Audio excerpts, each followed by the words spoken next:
Inédit, on vient d'en parler, le chef de Kremlin, dans la menace adressée à l'Occident. Il envisage pour la première fois de frapper des bases en dehors du territoire de l'Ukraine, dit-il. Il y réfléchit, ce qui pourrait signifier en territoire de l'OTAN, quand ces territoires accueilleront des F-16 occidentaux destinés à l'armée ukrainienne. Écoutons le chef du Kremlin. L'OTAN commence à rentrer dans la guerre en Ukraine. De plus en plus d'équipements sont livrés à l'Ukraine. On discute aujourd'hui de livrer des avions. Sur différentes zones du front, des attaques ont lieu. Une brigade par-ci, une brigade par-là, avec des chars. Ces chars sont détruits, y compris les chars Léopard.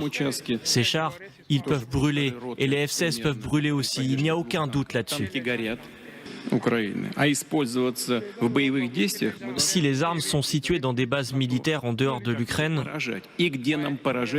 et sont utilisées en combat contre nous, nous devrons réfléchir pour savoir comment détruire ces équipements. Bonjour Sergueï Boutman, merci d'être avec Bonjour. nous, journaliste à l'Écho de Moscou.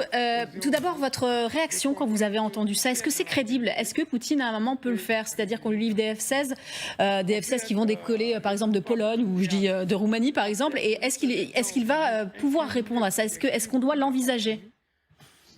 Il a toutes les possibilités pour le faire, toutes les possibilités matérielles et aussi psychologiques, c'est un peu plus difficile, mais il nous promet, il promet à l'Occident qu'il est capable de le faire. Il l'a fait, peut-être c'est après cette rencontre avec les 1000 blogueurs et qu'il a repris je dirais, leur élan. Mais vous savez, on est habitué ici qu'on peut tout attendre du président russe. Voilà.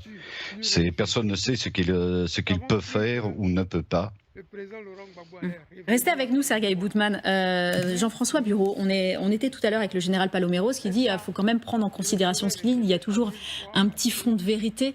Le discours sur le nucléaire n'a pas marché, ça fait 10-12 fois qu'il en parle. Mais là, pourquoi pas? Je pense que dans cette gesticulation, comme vous le dites, qui a déjà eu des précédents, Poutine... il a le sommet de Vilnius dans 3 semaines, le sommet de l'OTAN, 10 juillet en tête. Et donc, il fait monter une pression politique pour montrer qu'il est l'interlocuteur avec qui il faut parler.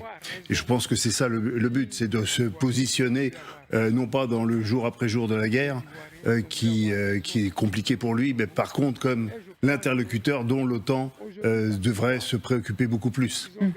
Catherine Pierre-Servant disait lui non, il ne le fera pas parce que le budget militaire des armées, que ce soit États-Unis, français ou britannique, est tellement haut par rapport à Poutine qu'il ne prendra pas le risque d'une entrée en guerre. Qu'en pensez-vous? Oui, mais ça, c'est ce qu'on peut appeler l'ambiguïté stratégique. Vous vous souvenez, on en avait beaucoup parlé au début de la guerre. Et effectivement, à partir du moment où Vladimir Poutine le dit, on ne peut pas l'exclure à 100%.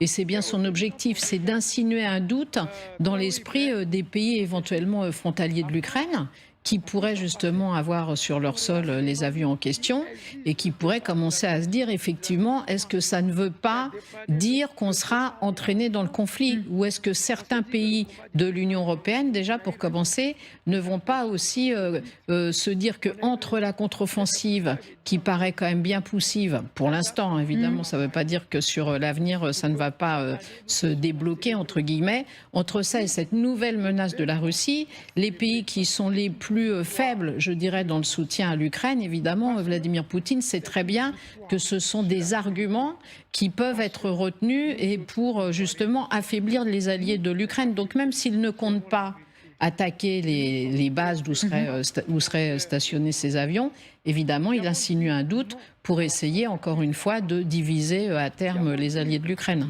C'est vraiment ça, Magali, semer le doute, semer le trouble?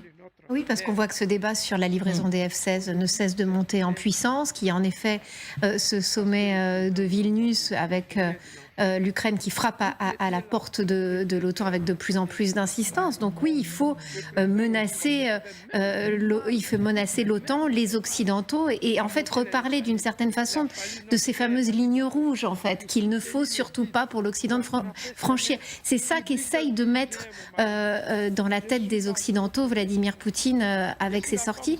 Alors il y a cette pression sur les gouvernements occidentaux, manifestement, et puis il y a une pression aussi sur l'opinion publique, clairement. clairement. Parce que depuis le début, il sait que c'est peut-être l'un des points faibles, notamment en Europe. Donc appuyer là où ça fait mal, c'est-à-dire traiter les Européens de co-belligérants, parce qu'en fait c'est ça ce qui est entre les lignes. Oui, c'est une façon aussi d'essayer d'affaiblir le soutien à l'Ukraine au moment où il y a une grande séquence en effet diplomatique qui s'ouvre, avec d'abord le sommet d'ailleurs, avec le Conseil européen qui va se réunir à la fin du mois de juin, et ensuite ce fameux sommet de l'OTAN. Avec un temps qui joue pour lui, Natalia, vous le rappelez souvent, lui, il a envie d'être en guerre continuellement. Ça, c'est votre théorie.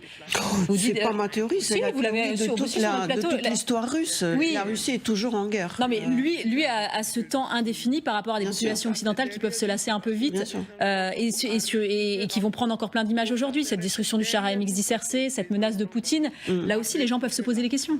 À mon avis, il ne faut pas se poser les questions parce que quand Poutine dit quelque chose, il le fait. L'histoire nous l'a montré. Pas sur le nucléaire encore. Mais... pas sur le nucléaire, mais attention, il y a la station nucléaire, par exemple, qui nous pose beaucoup de problèmes. Parce qu'on peut bien sûr lancer des bombes, mais on peut aussi organiser un petit accident, comme d'ailleurs on l'a vu. Il peut organiser des accidents. Donc si jamais il y a quelque chose qui l'accident, vous parlez du barrage de Novakovka. Du barrage, oui. Mais il y a aussi une station nucléaire de Zaporizhzhia qui peut avoir un accident. Et c'est aussi une menace nucléaire. Donc à mon avis, faut pas trop se poser la question quand Poutine dit quelque chose. Il est assez sincère. Peut-être que dans notre esprit rationnel, il passe pour un fou. C'est pas le qualificatif qui me vient le premier quand je pense à Vladimir Poutine, mais bon. Oui, mais pour notre mentalité à nous, on cherche à expliquer rationnellement. Mais il n'est pas moins rationnel que tous les tsars de la Russie, que ce soit Alexandre qui a fait des choses horribles, que ce soit Nicolas I, le premier. Je ne parle pas de II qui a mal fini. Enfin, c'est-à-dire que tout le pouvoir russe a toujours été comme ça.